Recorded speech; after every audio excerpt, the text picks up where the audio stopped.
Hari ini kita akan wawancara dengan Bapak Muhaimin Iskandar yang merupakan Ketua Umum PKB dan juga bakal calon Wakil Presiden dari Koalisi Perubahan untuk Persatuan. Pemirsa Bloomberg Teknos, saksikan ya.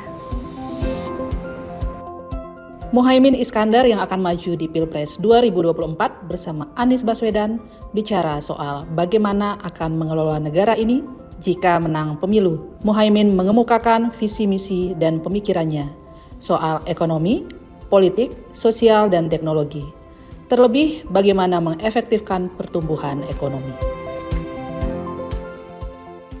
Sudah bersama saya hari ini Bapak Muhaimin Iskandar, Ketua Umum Partai Kebangkitan Bangsa, Gus Muhaimin yang juga bakal calon Wakil Presiden dari Koalisi Perubahan untuk Persatuan ya Gus. Selamat pagi Gus. Selamat pagi. Sehat? Alhamdulillah. Baik. Terima kasih sudah menerima Bloomberg Teknos hari ini. Ya, senang sekali bisa ketemu. Iya, berarti sibuk sudah safari sosialisasi ya Gus? Ya, begitulah kira-kira suara mulai habis, keliling terus dan ya sehari di Jakarta untuk tamu, selain itu ke daerah. Oke, 9 hari lagi daftar ke KPU. Ya. Seperti kata Pak Surya Paloh di hari pertama, insya Allah. Ya, insya Allah tanggal 19 pagi Langsung. kita siap untuk mendaftar. Baik, kita mulai ya Gus, mungkin kita ngobrolin soal ekonomi dulu nih, karena kami memang fokusnya kebanyakan di ekonomi.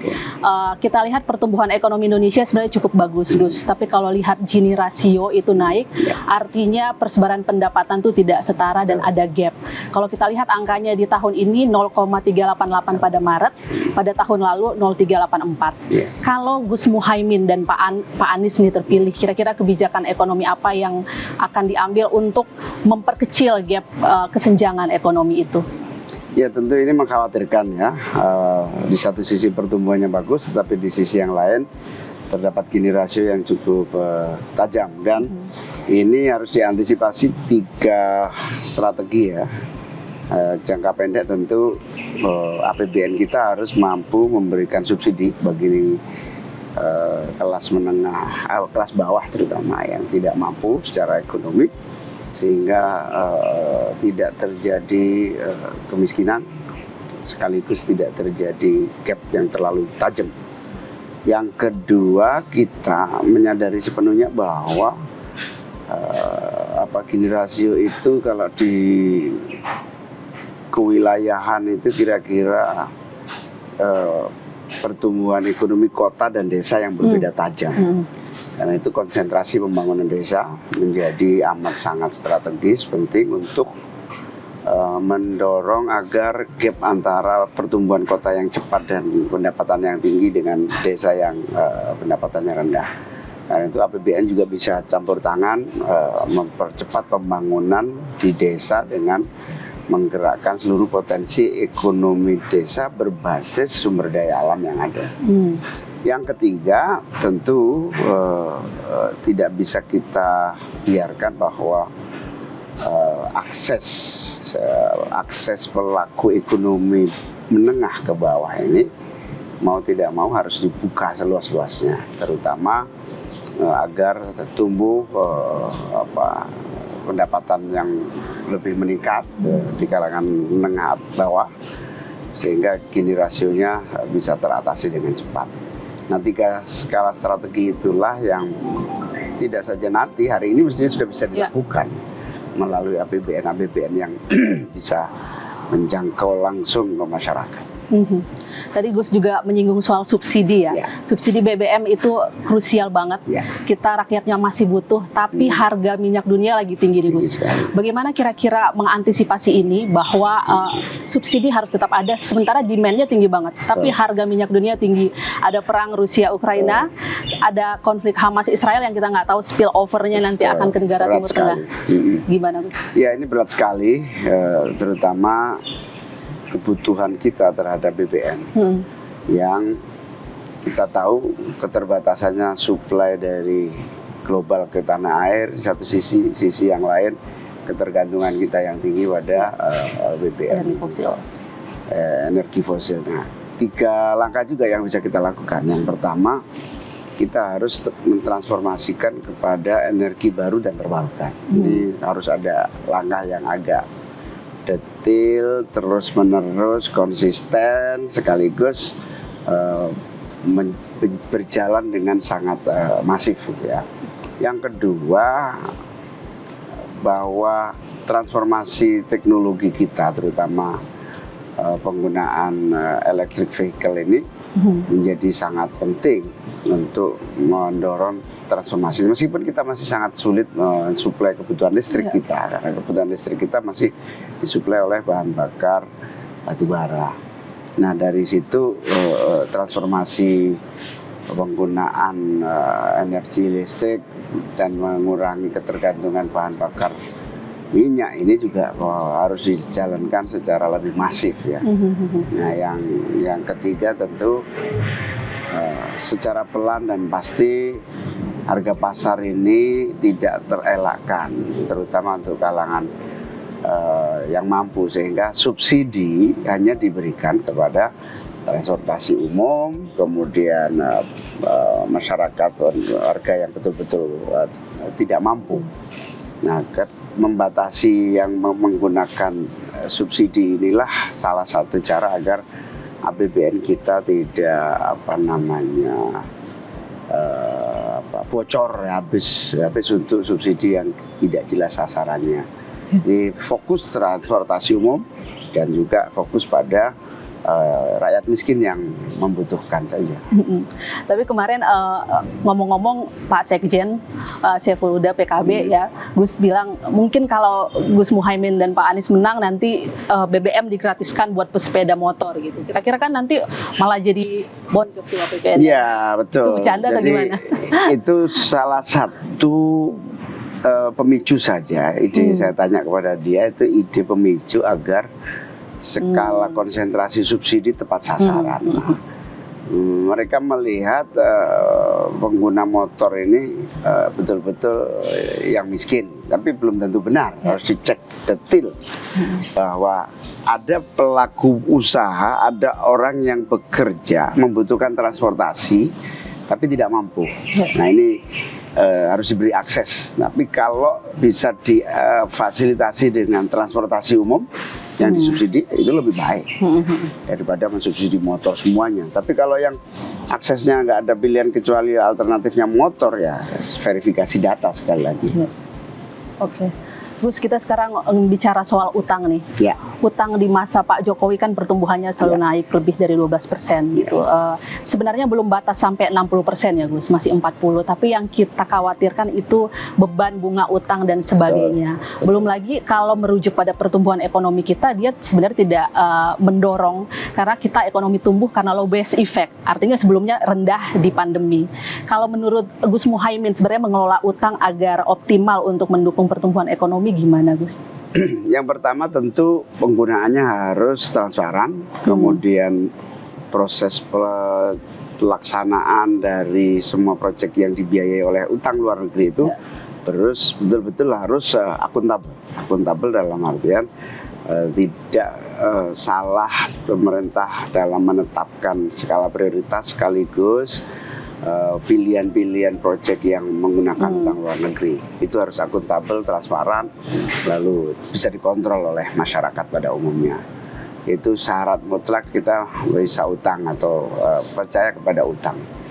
Tetapi di sisi yang lain kita optimis bahwa sebetulnya pertumbuhan ekonomi yang baik, pelaku bisnis baru yang tumbuh itu juga bisa mensupport APBN kita melalui pajak yang itu mengurangi jumlah utang luar negeri kita.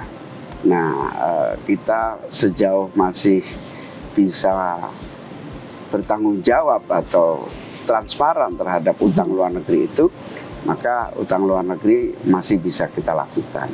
Di sisi yang lain kita harus mengoptimalkan pendapatan pajak dalam negeri, pajak maupun non-pajak yang bisa memungkinkan pembiayaan dari pembangunan yang dilakukan.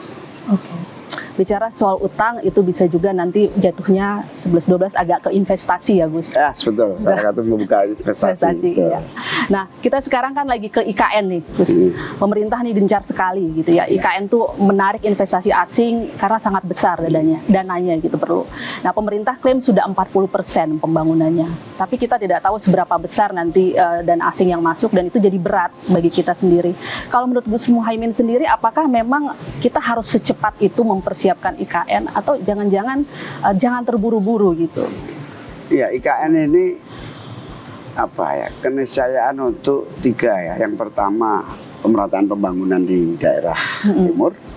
Yang kedua membuka lapangan pekerjaan yang cukup besar, yang harusnya bisa besar gitu. Nah, yang ketiga membangun pertumbuhan ekonomi yang cepat gitu ya. IKN ini salah satu cara cepat.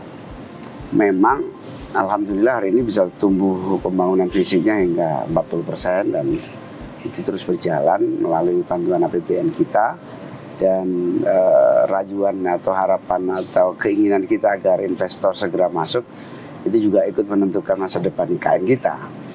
Di sisi yang lain APBN kita juga masih sangat terbatas sehingga ya wajar kemudian Pak Jokowi dan kabinetnya bekerja keras mengajak investasi untuk bisa mempercepat pembangunan IKN. Tapi di sisi yang lain IKN ini untuk semua. Jadi saya kok optimis ya menggunakan cara pandang bahwa kebutuhan IKN ini kebutuhan untuk semua membutuhkan lapangan kerja baru, pertumbuhan ekonomi baru. Oke, berarti terlepas dari memang undang-undangnya sudah ada Gus, kalau Pak Anies dan Gus Muhaimin menang, IKN tetap lanjut ya? Saya kira masih menjadi bagian dari upaya kita, bukan sekedar lanjut atau tidak lanjut. Ya. Ini termasuk cara pengurangan pengangguran, karena paket pekerjaan pemerintahan yang akan datang yang paling penting adalah selain stabilitas harga, pengangguran. Nah, ini kalau bisa berapa penyerapan angka pengangguran di IKN itu nanti kita hitung efektif jumlahnya ya, apalagi kalau efektif kita kejar lagi. Baik. Konteksnya adalah pemerataan pembangunan dan pembukaan lapangan kerja. Ya, biar tidak Jawa sentris juga ya Gus. Betul. Walaupun Gus Muhaimin dari Jawa. Gus, bicara soal pengangguran, saya mau tanya soal UMKM yang inginnya naik kelas nih. Mungkin Gus Muhaimin kan sudah safari ke pesantren, lihat koperasi, lihat UMKM. Menemukan nggak mereka mungkin kesulitan kredit, pendanaan gitu? Apa yang harus dilakukan? Jangan-jangan jadi minjam ke pinjol, minjam ke rentenir, bagaimana? Sangat bahaya sekarang ini memang. Satu UMKM terlibat pinjol atau pribadi-pribadi terlibat pinjol. Padahal UMKM dan dalam skala mikro maupun UMKM dalam skala yang lebih luas itu peluangnya sangat besar. Karena faktor apa? Faktor pasar terbuka luas. Jumlah penduduk kita besar, jangkauan kewilayahannya luas, sehingga peluang UMKM untuk maju itu tinggi. Tinggal pada pertama akses permodalan yang mudah, cepat, kemudian menghindarkan birokrasi yang berbelit itu yang saya tangkap dari teman-teman di UMKM. Ada yang diberikan pemerintah misalnya pinjaman tanpa agunan misalnya kredit apa saya lupa jadinya. Salah satu yang tapi lagi-lagi bunganya terlalu tinggi misalnya. Nah, afirmasi dalam bidang bunga atau kalau perlu pemerintah ini mengafirmasi di bidang bisnis yang saling menguntungkan antara pemerintah dengan UMKM. Jadi garantornya pemerintah saling menguntungkannya ada, tidak memberlakukan hukum pasar perbankan. Kalau menggunakan hukum pasar perbankan kita khawatir ya sama aja mereka akan kesulitan di dalam mengakses permodalan. Yang kedua selain permodalan, edukasi dan kapasitas kemampuan produksi ya yang biasanya masih membutuhkan bantuan pemerintah. Dan nampaknya Kementerian UMKM selama ini juga tidak mampu mengorganisir sinergi antara industri besar, industri menengah, industri kecil dalam satu kesatuan peningkatan kapasitas ini harus digalakkan terus. Ini yang akses permodalan dan edukasi ini satu kesatuan. Ya permodalan ya edukasi. Nah yang ketiga teknologi dan pasar.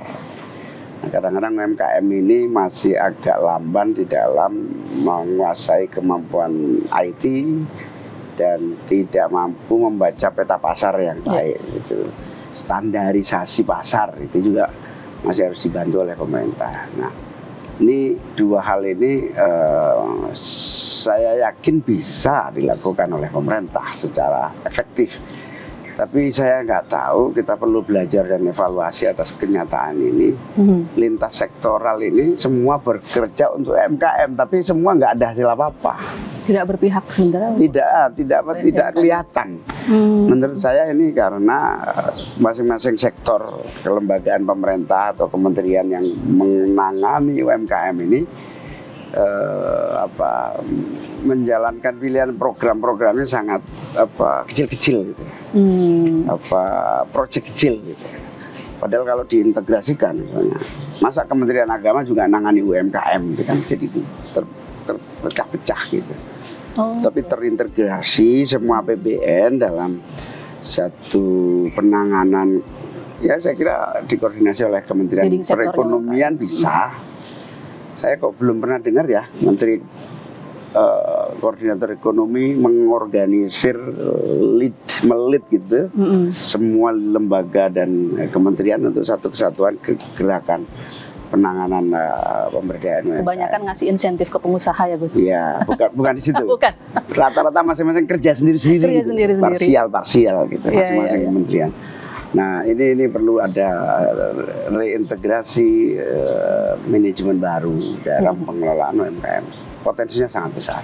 Iya betul, potensinya sangat besar ya. Berarti itu nanti ada ceruk yang harus digeliatkan kalau. Sangat penting karena daya tahan ekonomi kita di situ. Dan negara membuang uang, ibaratnya membuang uang itu ke situ itu untungnya besar kembali kepada pertumbuhan ekonomi. Tadi Gus Muhaimin juga menyinggung soal IT nih Gus. Kita beberapa bulan ini ada kebocoran data KTP, BPJS dan sebagainya. Sebenarnya menurut Gus Muhaimin, apakah memang pemerintah kurang aware atau kurang memproteksi, kebijakan yang kurang? Apa yang harus dilakukan agar aman dalam hal keamanan siber? Gitu. Ya, yang pertama regulasi dicek ulang dan regulasi ini harus disosialisasikan lebih baik lagi. Yang kedua penegakan hukum harus cepat, efektif gitu ya. Nah selain dua ini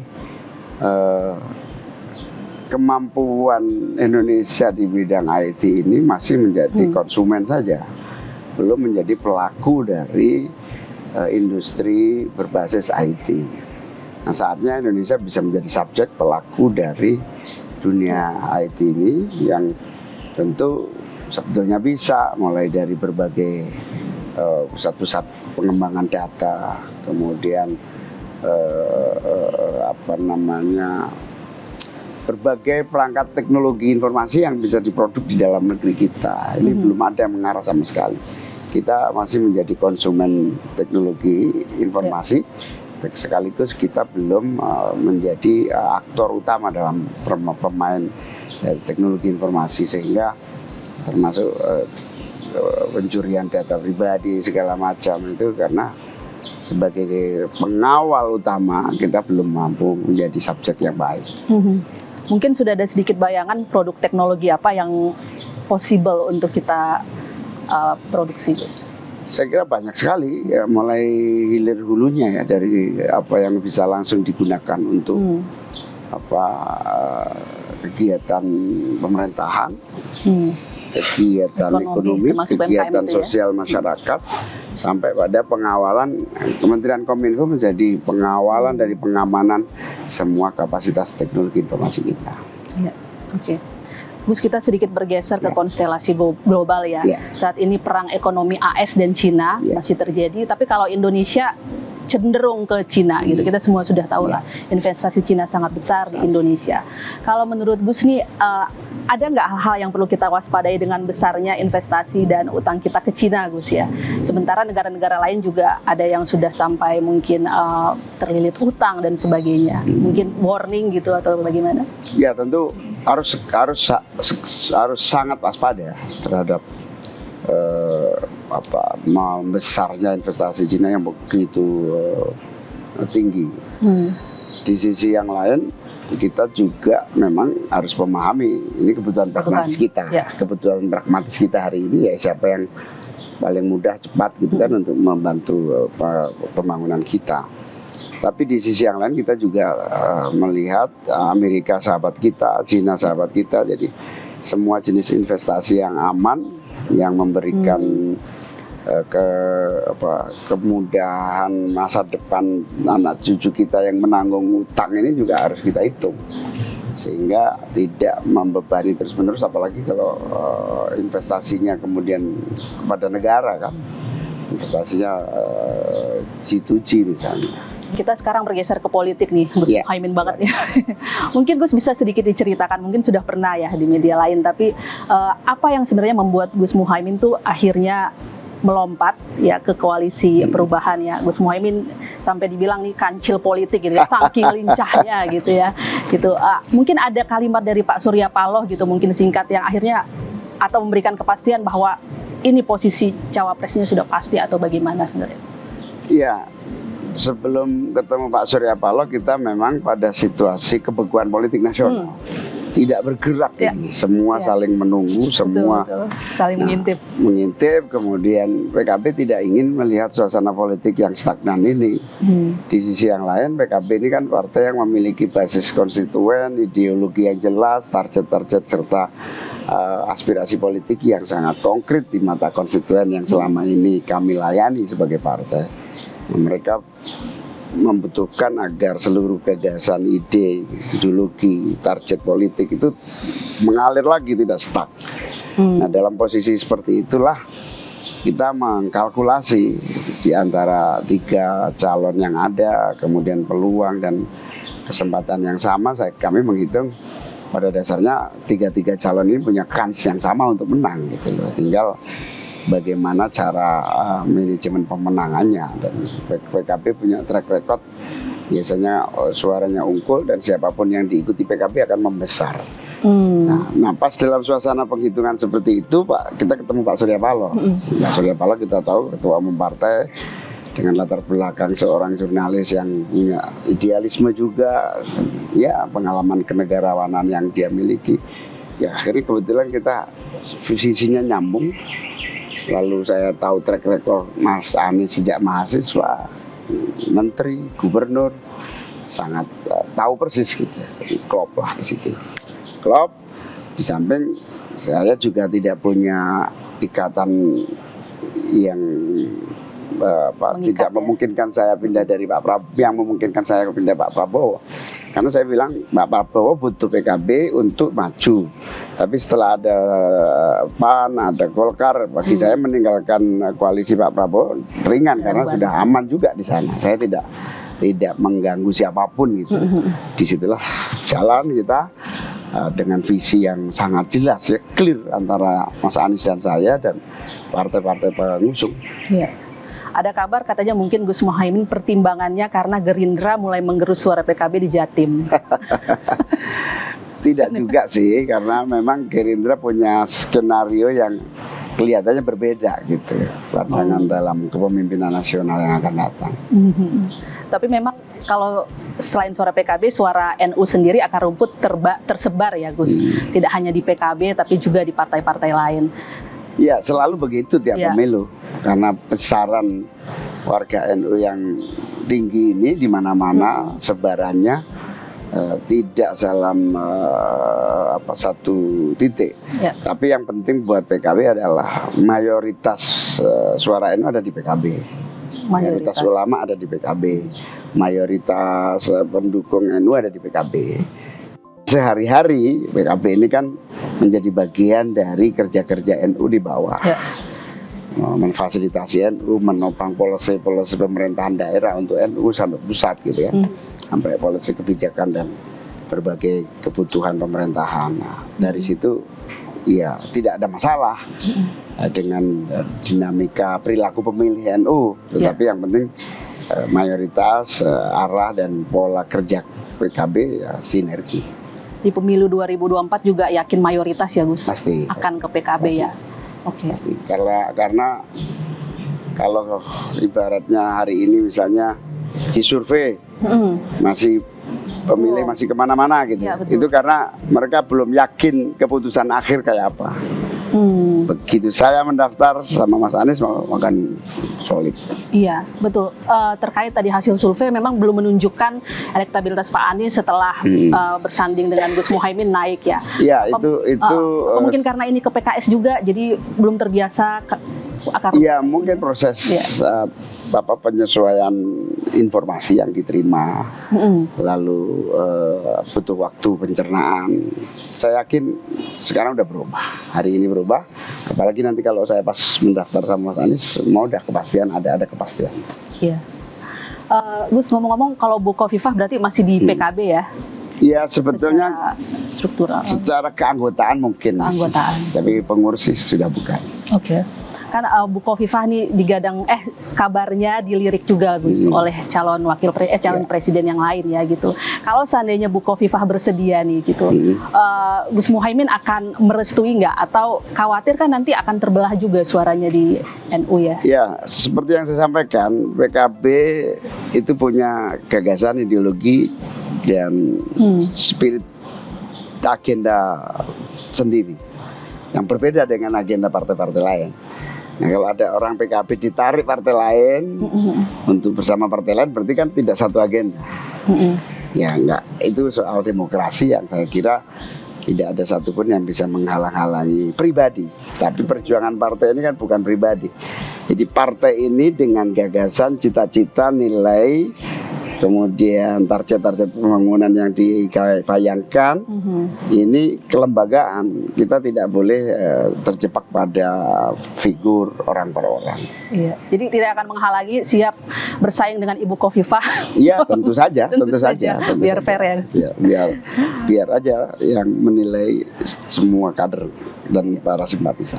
Oke, Gus, kita ngomong soal pemberantasan korupsi. Ini kan kemarin kasus ketenagakerjaan yang proteksi TKI, Gus Muhaimin juga sudah kooperatif datang ya gitu ya. Tapi walaupun demikian orang melihat 10 tahun kemudian muncul kasus ini, walaupun KPK sudah membantah ini politis, tapi menurut Gus Muhaimin sendiri memang politis nggak ini? Saya sebagai warga negara biasa, wakil ketua DPR, sebagai politisi ya tentu harus menganggap ini semua proses hukum biasa yang dilalui secara norma-norma hukum. Makanya saya telah jelaskan semuanya, saya telah berikan penjelasan dengan detail yang dalam kategori proses hukum itu ya biasa saja, semua proses yang wajar, dan alhamdulillah so far semua udah saya jelaskan dan menurut saya sih clear ya. Clear ya. Berarti yakin tidak akan terjerat di kasus ini ya? Iya, sangat yakin. Kata Pak Mahfud juga nggak akan jadi tersangka sebenarnya. Saya yakin. Memang itu saya bekerja sebagai menteri itu selalu bergerak di wilayah konstitusi, aturan hukum, undang-undang dan kewenangan yang ada. Sehingga selama saya jadi menteri saya yakin kalau ada orang yang main-main memanfaatkan kementerian kemudian korupsi secara pribadi, pasti bukan bagian dari saya. Baik, pertanyaan terakhir nih Gus, kalau menurut Anda di tengah kontroversi KPK selama ini ya Gus, pimpinannya itu juga ketahuan misalnya berhubungan dengan pihak berperkara gitu ya di sidang etik, masih butuh nggak lembaga seperti KPK? Atau mungkin Gus Muhaimin untuk komitmen pemberantasan hukum punya konsep lain? Memang tidak bisa sebesar negara ini, sekompleks negara ini menyerahkan pemberantasan korupsi hanya kepada KPK. Ini sangat tidak rasional, tidak realistis. KPK hanya salah satu instrumen saja yang penting. Yang lebih penting dari itu adalah pemerintah atau presiden harus membangun sistem baru yang tidak memungkinkan tumbuhnya perilaku korupsi atau penyelewengan sistematis gitu ya. Sekarang ini ada kategori siapapun yang duduk di jabatan tertentu pasti korup gitu. Ya. Sebaik apapun orangnya gitu. Karena sistemnya yang tidak kalau toh tidak terlibat ya karena ditutup-tutupi gitu misalnya gitu. Nah itu saya kira sistemnya harus dibenahi. Harus dibenahi. Hulunya apa, hilirnya apa. Nah, ini serius ya menurut saya, serius yang nantilah kalau kita sudah betul-betul memimpin baru kita bisa lihat mana yang bisa kita mulai dari mana. Tapi sejauh ini lembaga KPK masih perlu ada. Masih sangat perlu. Lembaga KPK sangat dibutuhkan. Kalau toh ada isu penyalahgunaan, penyelewengan, saya kira mestinya Dewan Pengawas tidak boleh membiarkan itu. Baik. Harus bersuara, terjadi atau tidak. Terjadi atau tidak. Baik, Gus terima kasih untuk waktunya. Terima kasih, dengan senang sekali saya bisa bicara di sini. Terima kasih, semoga sehat-sehat. Alhamdulillah, terima kasih. Amin. Berguna bagi masyarakat. Amin. Thank you, Gus. Thank you, terima kasih.